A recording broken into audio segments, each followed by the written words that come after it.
사랑합니다. 네. 자, 하나님 말씀 함께 묵상하겠습니다. 시편 13편 말씀입니다.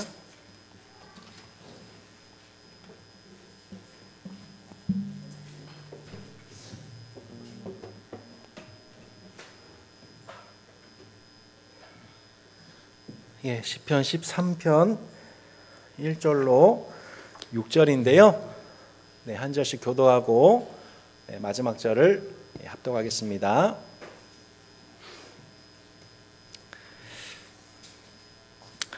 여호와여, 어느 때까지니까 나를 영원히 잊으시나이까? 주의 얼굴을 나에게서 어느 때까지 숨기시겠나이까? 나의 영혼이 번민하고 종일토록 마음에 근심하기를 어느 때까지 하오며 내 원수가 나를 치며 자랑하기를 어느 때까지 하리이까? 여호와 내 하나님이여, 나를 생각하사 응답하시고 나의 눈을 밝히소서. 두렵건대 내가 사망의 잠을 잘까 하오며 두렵건대 나의 원수가 이르기를 내가 그를 이겼다 할까 하오며 내가 흔들릴 때에 나의 대적들이 기뻐할까 하나이다. 나는 오직 주의 사랑을 의지하였사오니 나의 마음은 주의 구원을 기뻐하리이다. 내가 여호와를 찬송하리니 이는 주께서 내게 은덕을 베푸심이로다. 아멘. 자, 오늘 이 자리와 또 온라인 통해서 예배하고 있는 따스한 우리 가족 형제자매 여러분 가운데 하나님께서 우리에게 주신 최고의 복, 예수 그리스도를 향한 예수를 따르는 믿음과 또한 성령님의 충만함이 우리 한사람 사람 가운데에 부어져서 우리 하나님 아버지께 영광 돌리는 은혜가 있기를 축복합니다. 아멘. 시편 13편에서 다윗은 계속해서 지금 어떤 질문을 하면서 기도하고 있습니까, 여러분? 여호와여, 어느 때까지입니까? 여호와여, 어느 때까지 숨기시겠나이까? 여호와여, 어느 때까지 하오며 어느 때까지 하리이까? 지금 4번에 걸쳐서 다윗은 계속 하나님, 도대체 언제까지입니까? 도대체 하나님 언제 응답하시겠다는 말씀입니까? 라고 기도하고 있는 시편이 시편 13편입니다. 자, 이 기도로 보건대 다윗은 지금껏 하나님께 계속 기도해 왔다는 것을 보게 됩니다. 근데 응답이 오지 않았기 때문에 하나님께 뭐라고 하는 거예요? 어느 때 응답하실 겁니까? 그러니까 다윗은 지금까지 계속 하나님께 기도를 해왔어요. 그리고 인내를 해왔습니다. 언제까지인데요? 그러면서 인내를 해왔어요. 그리고 하나님께 순종해왔습니다. 그러니까 하나님이 나를 잊으신 것 같은 순간에도 하나님의 말씀과 언약을 기억하고 살아왔습니다. 하나님의 얼굴을 자신에게서 숨기시는 것 같은 상황 속에서도 계속 얼굴을 구했던 거예요. 구하지 않은 결과, 그러니까 다윗이 하나님의 얼굴을 구하지 않은 결과 하나님이 얼굴을 숨기시는 것을 경험한 게 아니라 계속 언약적 신실함을 가지고 하나님의 얼굴을 구했는데 하나님이 자기를 향해서 얼굴을 비추지 않는 어색한 상황을 마주하게 된 거죠. 그러니까 번민과 근심이 온종일 가득하면서도 다른 거를 바라지 않았어요. 저는 번민과 슬픔이 가득하면은 하나님 생각하기보다는 또 다른 인간적인 것들 많이 이렇게 찾아간단 말이죠. 물론 그것 통해서 은혜 베풀기도 하시지만 다윗은 그 번민과 슬픔 중에서도 계속 하나님 어디 계세요? 언제까지예요? 라고 하나님과 숨바꼭질하면서 신실하게 하나님을 따르고 있어요. 붙잡고 있어요. 기억하고 있어요. 인내하고 있어요. 심지어 원수가 자기를 치고 자랑할 때 곧 다윗에 대해서 거짓 선동하면서 이 교만해지는 모습 속에서도 그 모습 꾹 참고 하나님, 원수가 저렇게 나에 대해서 자긍하며 조롱하기를 언제까지입니까? 라고 하면서 그 원수에 대해서 막 악을 악으로 갚거나 이 나쁜 놈 하면서 막 이렇게 욕하거나 하지 않고, 하나님께서 이거 좀 해결해 주세요 라고 되게 의롭게 송사를 하나님께 맡겼단 말이죠. 근데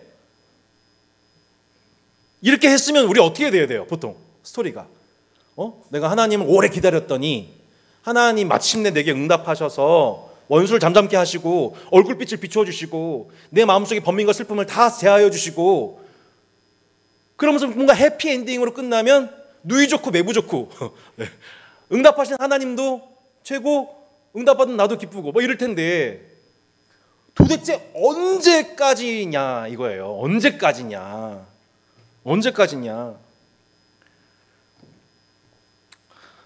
하나님을 사랑하고 그 말씀에 순종하는 의인의 모습으로 계속 살다가도 우린 다윗처럼 마음 기쁜 곳에서 이런 의문이 들게 되는 거죠. 나 하나님께 기도했잖아요. 순종했잖아요. 인내했잖아요. 언약 붙잡았잖아요. 그럼 하나님이 내게 복 주실 만하잖아요. 근데 왜 하나님은 내게서 얼굴을 가리세요? 하나님 언제까지 원수들이 날 조롱하는 것을 이렇게 계속 듣고 참아야 돼요? 언제까지 번민과 슬픔이 가득한 상태 속에서 내가 살기를 바라세요? 라고 하나님께 서운해지는 순간을 의인이 경험하게 된다는 겁니다. 여러분, 이것을 여러분 혹시 공감해 보셨습니까? 순종하면 반드시 복 주신다고 말씀하신 대로 신명기의 사관에 따라서 그때그때마다 복 주시고 응답하시는 방식이 아니라 하나님께 순종하고 있음에도 불구하고 하나님이 내 얼굴을 가리실 때, 하나님이 나를 버리신 것처럼 느껴질 때에 조금은 괜찮은데, 이게 어느 정도 기간은 괜찮은데 이게 되게 계속 장기화되고 있는 다윗의 심정 속에서 좀 들려주고 있는 기도란 말이죠. 언제까지입니까? 제가 예전에 평택 그 미군 부대에서 군종병으로 섬겼었을 때에 한 달에 한 번씩 컴퍼니 러닝, 중대 런 그러니까 중대 달리기 시간이 있었어요. 한 달에 한 번씩 있으면 그 평택의 미군 캠프 험프리스가 한 바퀴 쫙 돌면 12km예요. 12km. 네. 근데 그때는 이제 컴퍼니 런이라 가지고 쉽게 얘기해서 중대장 마음대로 런이에요. 그러니까 중대장 뛰고 싶은 만큼 뛰는 거예요. You know what I'm saying? 네, 그래서 이제 뛰는데 그분이 이제 앞으로서 인도를 하시는데 이제 이게 2km가 될지 평상시처럼 혹은 조금 더 많이 뛰어서 3km가 될지 5km가 될지를 모르고 그분이 원하시는 대로 가는 거예요. 네. 그래서 막 그 특유의 구호가 있거든요. 미군 부대 left, left, left, right, left 하면 이제 그 구호에 맞춰가지고 이렇게 뭐 1 mile, 뭐 2 mile, 막 3 mile, 뭐 하면서 후 이렇게 막 구호. 죄송합니다. 다 까먹었어요. 약간 만들어냈어요 제가. 이렇게 하면서 구호를 마치면 우리 사랑하는 우리 흑형님들과 함께 제가 항상 룸메가 항상 우리 형님들이셨거든요. 이렇게 막 이런 떡대 형님들하고 이렇게 하면은 덩치분들하고 이렇게 따라가기가 너무너무 힘들어가지고 저는 막 맨날 이제 숨 넘어갔다 하면서 이제 간신히 막 이게 2 마일, 3 마일 맞춰서 하는데 곳곳에서 막 비명과 곡소리가 들리는 거예요. 왜요? 언제까지 뛴다는 얘기가 없어요. 언제까지 뛴다는 얘기가 없이 그러면서 막 몇몇 미군들은 곳곳에서 막 하면서 욕하면서 F 들어가는 막 욕 나오고 막 이렇게 나지막한 목소리로 막 그리고 또 한국 군사들도 뭐 17, 18 막 이러면서 이제 막 이렇게 욕을 하고 그런 가운데 도대체 언제까지 뛰어야 되는 거야 막 그런 속에서 결국에는 캠프 험프리스 중반 6km까지 간 거죠. 그러니까 한마디로 이제 6km 갔으니까 어떻게 된 거예요? 6km 더 와야 되는 1시간 10분을 달리는 순간이 이렇게 오는 거죠. 그렇게 우리가 끝을 알 수 없는데 언제까지 달려야 되는 거냐 알지도 못하고 달려갈 때 우리는 너무나도 곤혹스럽습니다. 차라리 내가 언제까지 하나님께 기도하면 하나님이 응답을 주시겠다든지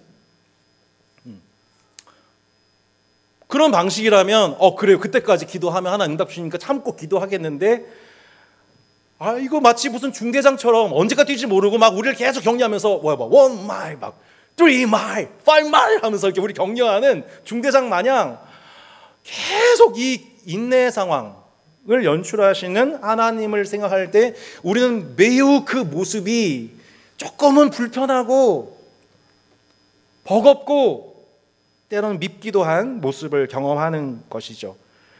내가 기도 안 한 게 아니고 순종 안 한 게 아니고 인내 안 한 게 아닌데 상황은 전혀 개선된 것이 없어요.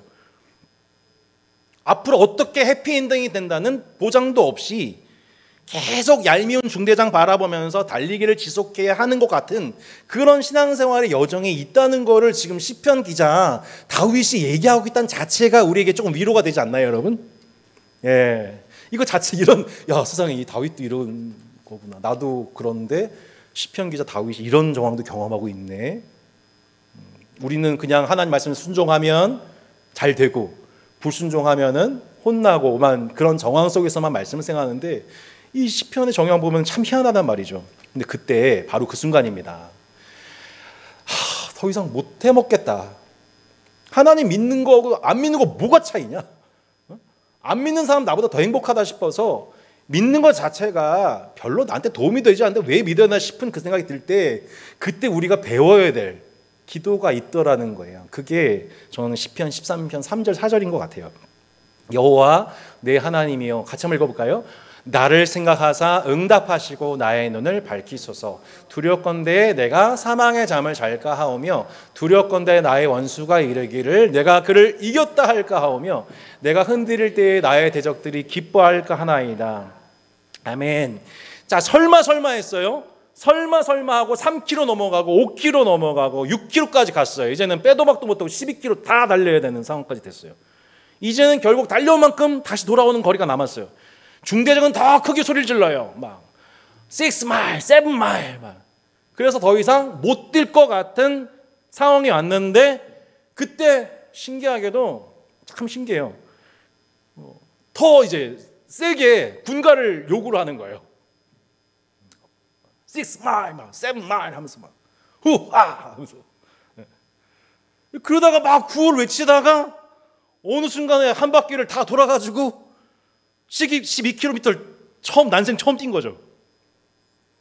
근데 나는 더 이상 못 뛰겠다 싶은데, 더 못 뛰겠다 싶은데 그때 외친 구호, 그 4점이 넘어가는 순간에 놀랍게 체력이 형성이 됩니다. 예. 저는 그거를 농구하고 축구할 때마다 늘 느낍니다. 예.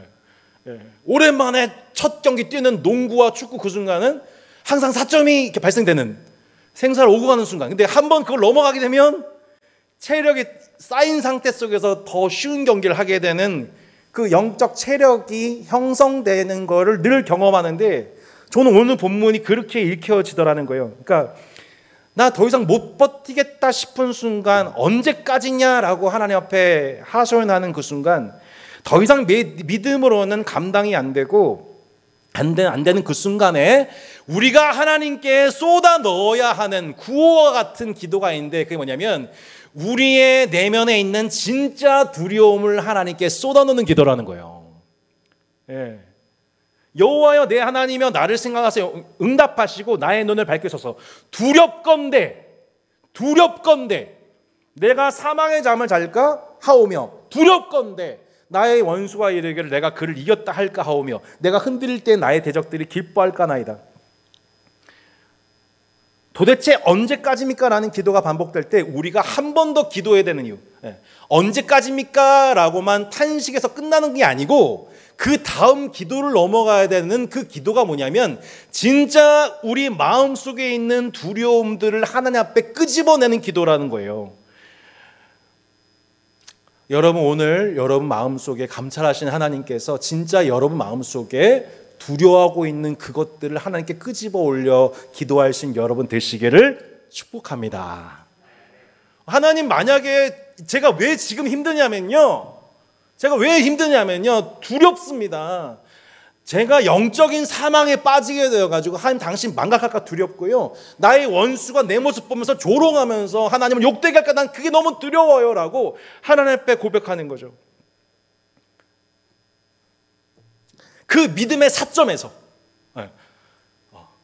더 이상 이 한 단계 그 믿음이 도약하느냐 마느냐, 그 믿음의 사점에서 진짜 신자가 두려워하고 있는 것이 무엇인지가 하나님 앞에 드러나고, 그 두려움이 뭐가 돼요? 기도가 되는 것. 진짜 내가 두려워하고 있던 것을 가지고 하나님 앞에 기도하기 시작하는 것, 바로 이 지점이 신자의 영적 성장의 지점이더라는 거예요. 내가 가장 두려워하고 있는 그것을 발견하고 하나님께 그 두려움을 고백하는 오늘 밤 되기를 바랍니다. 강명식 씨가 그래서 이 고백을 한 거죠. 하나님, 제겐 참 두려운 게 많습니다. 잘 모르는 것도 너무 많습니다.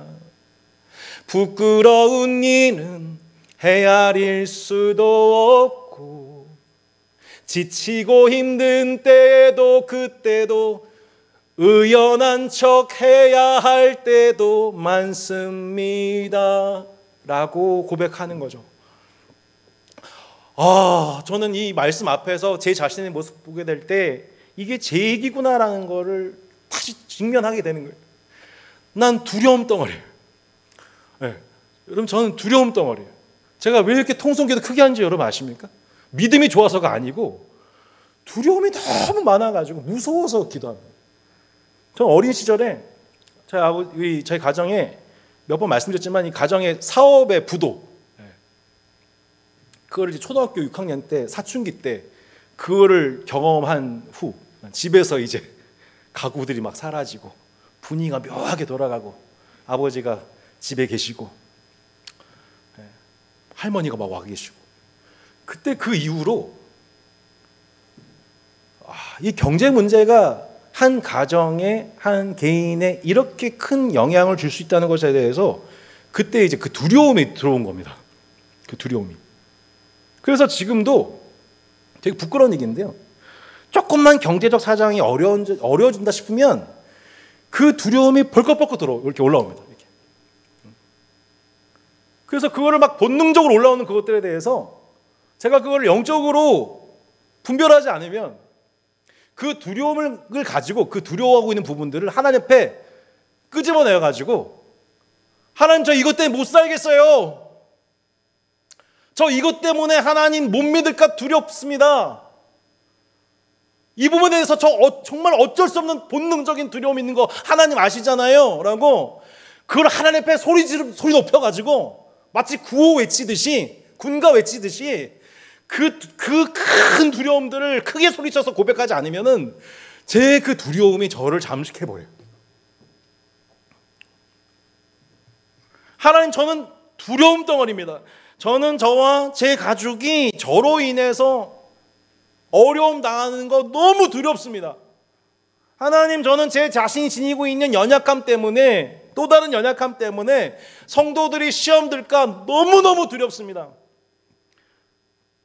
실상 저희 어머니께서도 그 어려움을 당하셨기 때문에 제가 교회를 개척한다고 했을 때 마음의 근심으로 결국 병이 오셨거든요. 그 두려움이라는 게 얼마나 여러분 우리의 영혼과 우리의 육체와 우리의 삶을 레알로 영적인 실제로서 우리 신자를 덮치려 하는 영적인 실체라는 것을 우리가 결국에는 맞서서 싸워야 되는 영적 대적이 우리 마음 깊은 곳에 있는 그 두려움이라는 것입니다. 우리를 짓누르고 인내하지 못하게 하고 싸움을 피하게 만드는 그 두려움 말이지요. 언제까지입니까라고 하나님께 기도하지만 그 기도, 그 다음 기도로서 내 안에 있는 깊은 곳에 있는 그 두려움들을 끄집어내지 못하고 해결받지 못하게 하는 그것 말이죠. 시편 13편은 다윗이 바로 그런 심정 속에서 이 기도를 배우게 되었다라는 것을 말씀하고 있는 겁니다. 내 수준의 한계에 직면할 때 진짜 내 인생의 발목을 붙잡고 있는 그 두려움을 하나님 앞에 떨쳐버릴 수 있는 기회인 것입니다. 왜냐하면 주님은 그 두려움을 아시기 때문이며 주님은 그 두려움을 해결해 줄 수 있는 능력의 하나님이시기 때문입니다. 우리 하나님이 그 주고자 하시는 마음이 두려워하는 마음이 아니요. 두려워하는 마음이 아니요. 주님이 우리에게 주기 원하시는 것은 하나님의 은혜와 평강의 질서 속에서 고요하고 평안함을 누리게 원하시는 것. 여러분, 그것이 하나님이 자녀된 여러분에게 회복하기를 원하시는 하나님의 사랑입니다. 그렇게 두려움에서 우리를 건져주시는 주님의 사랑을 경험하는 예배자가 어떻게 다시 평강을 누리며 하나님과 동행을 지속할 수 있게 되는지 보십시오. 시편 13편 5절 6절입니다. 나는 오직 주의 사랑을 의지하여 싸우니 나의 마음은 주의 구원을 기뻐하리이다. 내가 여호와를 찬송하리니 이는 주께서 내게 은덕을 베푸심이로다. 자, 이제 이 구절 해석하고 마무리하겠습니다. 원어상 생략되어 있는 단어가 하나가 있다고 합니다. 그러나 나는 오직 주의 사랑을 의지하여 싸우니 나의 마음은 주의 구원을 기뻐하리다. 여기서 주의 사랑, 주님의 인자, unfailing love입니다. 주님은 실수하지 않는 사랑으로서 우리를 사랑하십니다. 그러나 나는 오직 실수하지 않으시는 하나님의 사랑을 의지합니다 라고 지금 다윗이 마지막에 고백하고 있습니다. 지난 다윗의 과거 속에서 동행하신 하나님은 실수하지 않으시는 하나님이심을 다윗은 기억하였고, 세번역 성경은 6절 후반절을 이렇게 따로 번역했습니다. 혼잣말 혼잣말 나는 여호와께 노래하려네 여호와가 내게 잘해 주셨으니까. 나는 여호와께 노래하려네 여호와가 내게 잘해 주셨으니까. 여러분 세번역 성경을 한번 사서 구입해서 읽어보십시오. 참 번역이 기가 막힙니다. 나는 여호와께 노래하려네 여호와가 내게 잘해 주셨으니까. 제가 아는 그 스승님 중에 선교단체 양요승 목사님이라는 분이 계세요. 이분이 캠퍼스와 중국을 섬기신 선교단체 간사님이신데 얼마 전까지도 만났었죠. 근데 목사님이, 이분은 하여튼 만날 때마다 밤이나 낮이나 1년 365일 글이나 말이나 문자나 통화나 할 때마다 이 버릇처럼 저와 모든 선교단체 후배들한테 하시는 말씀이 있어요. 여호와께서 잘해주시네. 여호와께서 잘해주시네. 여호와께서 진원이에게 참 잘해주시네. 여호와께서 우리 가족을 최고로 잘해주시네. 이게 전화할 때든지 문자를 보낼 때든지 페이스북에 글 쓸 때든지 어떤 성도가 어떤 정황을 만나든지 그분이 딱 이 얘기 한마디 하세요. 뭐라고요? 여호와가 최고로 잘해 주시네. 성도 여러분, 한번 저를 따라서 좀 믿음으로 한번 요거 연습해 보시기 바랍니다. 뭐라고 여러분? 여호와가, 설교 제목으로 통일하겠습니다. 하나님이 최고로 잘해 주시네. 시작. 하나님이 최고로 잘해 주시네요. 여러분, 누가 뭐래도 하나님이 나를 최고로 잘해 주십니다. 하나님이 여러분을 최고로 잘 아시고 하나님이 여러분의 모든 가장 최적의 필요를 잘 아시며 하나님이 여러분을 최선의 길로 인도해 주십니다. 이것을 기억한 다윗이 방금 전까지 뭐라고 기도했어요? 언제까지예요?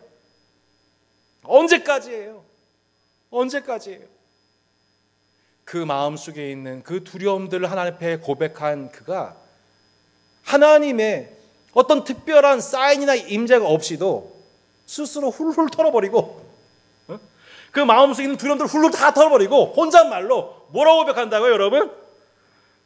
여호와가 내게 잘해주셨으니까. 그래, 여호와가 내게 잘해주셨으니까. 그걸로 된 거죠. 여호와가 여태까지 나를 얼마나 잘해주셨는지, 하나님이 그러면 앞으로도 얼마나 잘해주실지 내가 믿을 건 하나님 당신밖에 없으니까 라고 혼잣말로 중얼거리면서 노래하면서 그 두려움과 그 시간을 풀쩍풀쩍 뛰어넘어 영적인 사점을 넘어 영적 성장의 은혜를 누리게 되었지요. 성도 여러분, 우리 삶 속에서도 이러한 영적인 사점을 넘어가게 되는 순간들이 찾아옵니다. 1, 2절에 언제까지입니까? 라고 하소연하는 기도를 넘어 여러분 마음속에 3, 4절에 내 마음속 깊은 곳에 있던 두려움들을 하나님 제게 이렇게 응답 안 하시면 저는 이럴까봐 두려워요 라고 하나님 앞에 여러분 속 깊은 곳에 있는 두려움들을 하나님 앞에 끄집어낼 때 마침내 그 두려움이 변하여 기도가 되고 그 두려움을 넘어 영적으로 도약할 수 있는 은혜가 있기를 예수 이름으로 축복합니다. 우리 함께 찬양하고 기도하겠습니다. 주 안에 있는 나에게 우리 함께 찬양하고 우리 합심으로 기도해서